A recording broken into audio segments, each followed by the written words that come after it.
Hello and welcome to the Money Street. You've always wondered how much of your income you should save. Although it may seem like a simple question, it often has no answer. In this video we are going to solve your doubts and explain how to manage your money and save it, so stay with us.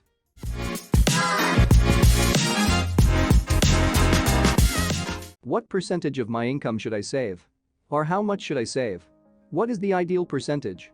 Well, I have good news and bad news for you. The good news is that you might be able to figure it out, but the bad news is that it's not going to be a standard number for everyone. You are probably very familiar with the topic of 10%, this little number that came out of a classic personal finance book, which is The Richest Man in Babylon. This is a 1929 book by George S. Clason. In that book, one of the pieces of advice is that if you have 10 coins, save one, and that is 10% of your income. But why is 10% not necessarily an ideal number? Because the real amount or percentage that you should save of your income is a function of three things, and the truth is that they vary from one person to another. Let's analyze them. First reason, your goals. Someone who wants to buy a house in 3 years is not the same as someone who wants to go on vacation in 6 months or who wants to study abroad. All of these goals can have different costs and obviously have to add up to the percentage that you should be saving per month. So, if you want to start making this first calculation, the easiest thing to do is to first set your goals in an effective way.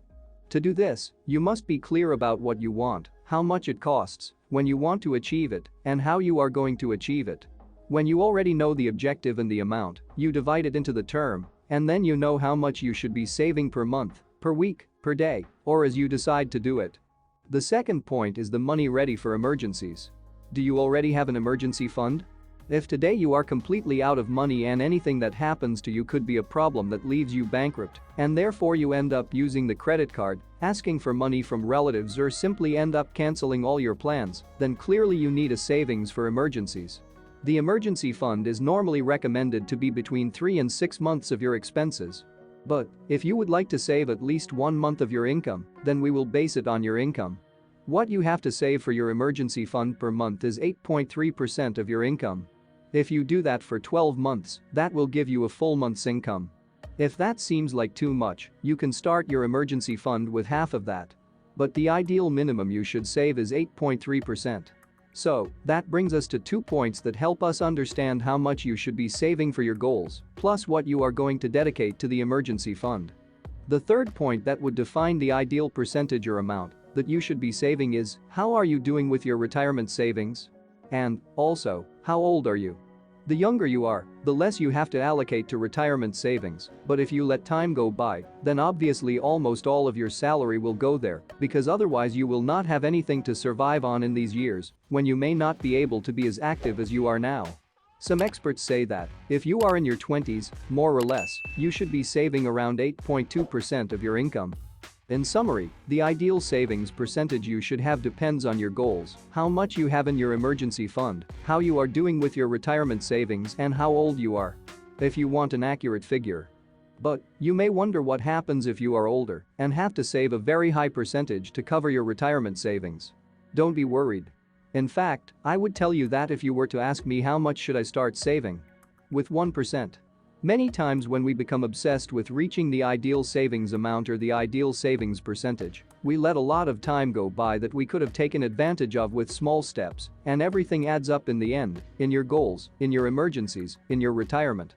So, do not worry if at this moment you cannot save 15%, 20%, 30% of your income, depending on your goals, your emergencies, and your retirement. Start with what you can, but start now.